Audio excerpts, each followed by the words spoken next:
We are told that we should be kind and put other people's needs ahead of our own. But does anyone tell us that being too kind and caring can be dangerous?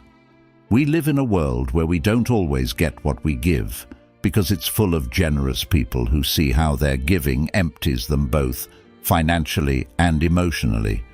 Could being too kind even put our own lives in danger?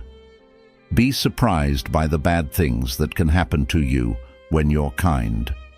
Today, I'll tell you 8 bad things that can happen to you if you're too nice. And I'll show you 4 tough ways to keep people from taking advantage of you. Let's move on to number 1 without further ado. You will have too high of hopes for people. The Stoics said that we should accept things as they are and not depend on what other people do to make us happy. Giving without asking too much in return keeps you from being disappointed and helps you practice emotional separation, which gives you a calmer mind. Whether we are aware of it or not, it's hard for us to be fully selfless when we give. When we give everything we have, we expect everyone else to do the same. When it's us who need something important, though, you've gotten people so used to having everything done for them that they'll take it for granted that you can handle everything in their lives and yours, especially your own. Because if you don't take care of your own, why would you take care of other people's? In reality, your hopes of reciprocity won't be met, and you'll end up with a bad mood, tiredness, anger, and sadness. Still, if we look at it objectively, people aren't letting you down. They're just doing what you should be doing, which is taking care of their own tasks. People will only expect you to give them something, which is the second point. The Stoics say that it's important to remember that real worth comes from acting in a way that is good and logical, not from just doing what other people want. Moderation and giving in a balanced way help you stay in charge of your actions and keep you from getting into habits that hurt your mental health. You've heard your whole life that people are creatures of habit, and this couldn't be more true. People are made to adapt to a pattern, a way of life, and a symphony of things going on around them. The idea of the comfort zone comes from this desire to change. This means that if you're always giving, the people you help will expect you to give them something all the time. You'll lead them into their comfort zones, and they won't have to do many of their responsibilities because you'll be there to do them. If you don't value yourself, no one is likely to look you in the eyes and tell you to think more about yourself. At least don't expect this kind of empathy from the people you help, because they'd stick to their own Robin Hood, which would cost them a lot in their lives. Third, your goals will not be taken into account. The Stoics said that it's important to live by reason and virtue, to set limits, and to put our own responsibilities first if we want to stay in balance and not give up our identity and well-being for other people. If you put everyone else's needs before your own, you may end up running away from something inside you that hurts and scares you. How do you feel when you spend the weekend alone or come home every day knowing no one is there to greet you?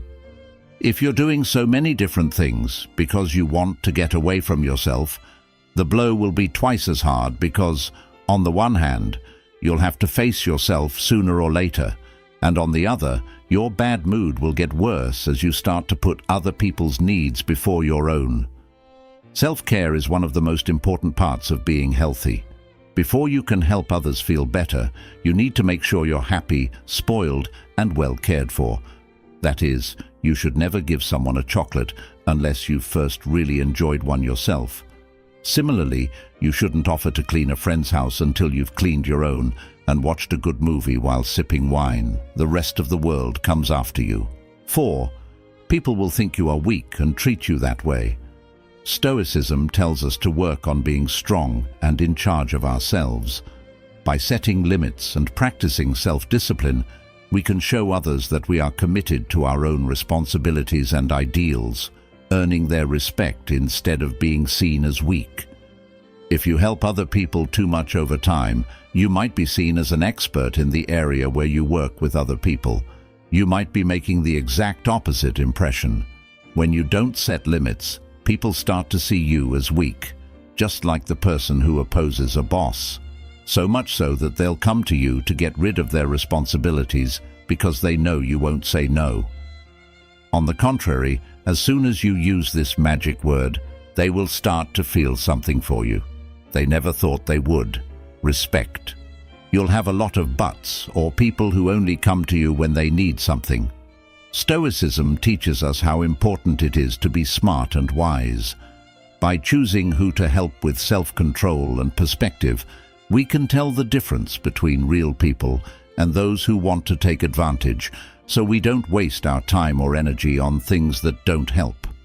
People who thought you were a good friend all of a sudden only want to hang out with you when they need something. If you think about it logically, it's not so unlikely that this could happen to you, since most people don't invite their employees or co-workers to have coffee with them, let alone a beer. What's going on with you makes sense, but that doesn't mean it's fair. So, you need to learn how to handle the methods I'll tell you about at the end to keep people from taking advantage of you. Sixth, you'll only get people who want something and never those who want to give. With patient judgment, we can build relationships that are real and good for both parties. People come into our lives because their energies match up with ours. That is, if we vibrate low, we attract people who are negative, depressed, have dark souls, and want to hurt us. When our vibrations are high, on the other hand, we draw people who are full of good energy, kindness, excitement, hard work, and joy. Because of this, when we give to everyone, we lose so much energy that we start vibrating at a low frequency.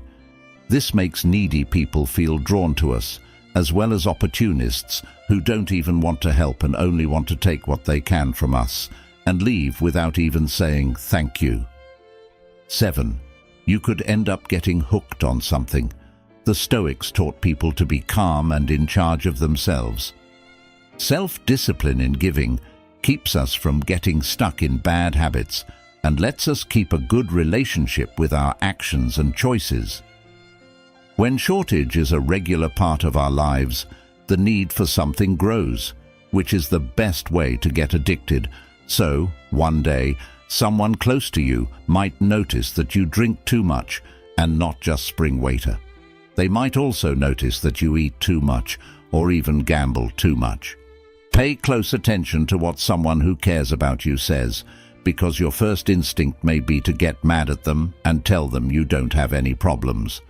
But this is how people usually act when they are so caught up in their own problems that they can't see that they have one. Always remember that people who care about you want what's best for you, so pay close attention to what they say because they're trying to help you stop falling and move forward. Number 8. You'll make people think twice. Stoicism tells us to do good things no matter what other people think of us. By focusing on living in line with our beliefs and principles, we build a good image that can withstand false accusations.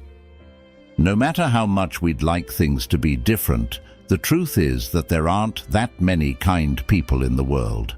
So, if you are one, people will be suspicious of you instead of being impressed and thankful.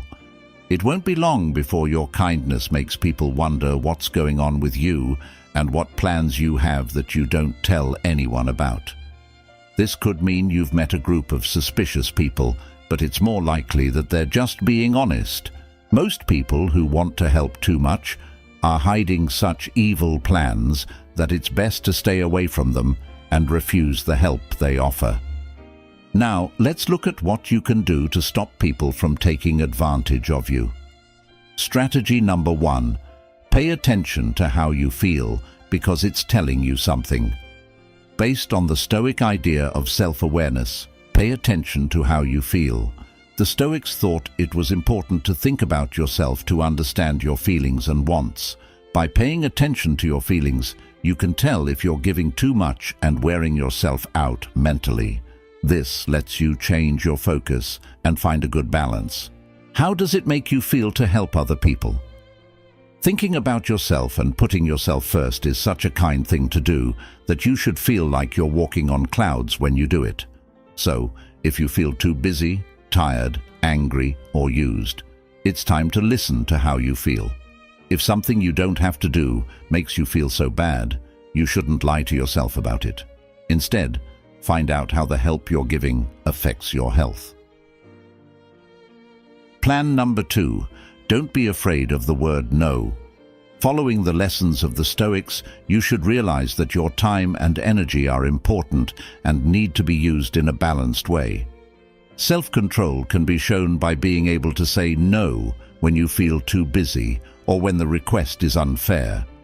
Even though the word no makes us think of bad things and sadness, it's normal for us to find it hard to say it. But if we don't learn to say this word when someone wants more from us than we can give, pessimism will take over our lives. Practice in front of the mirror and tell yourself that it's the only way to regain your freedom and avoid unnecessary and possible risks. Strategy 3. You have a time and a place for yourself. Respect them.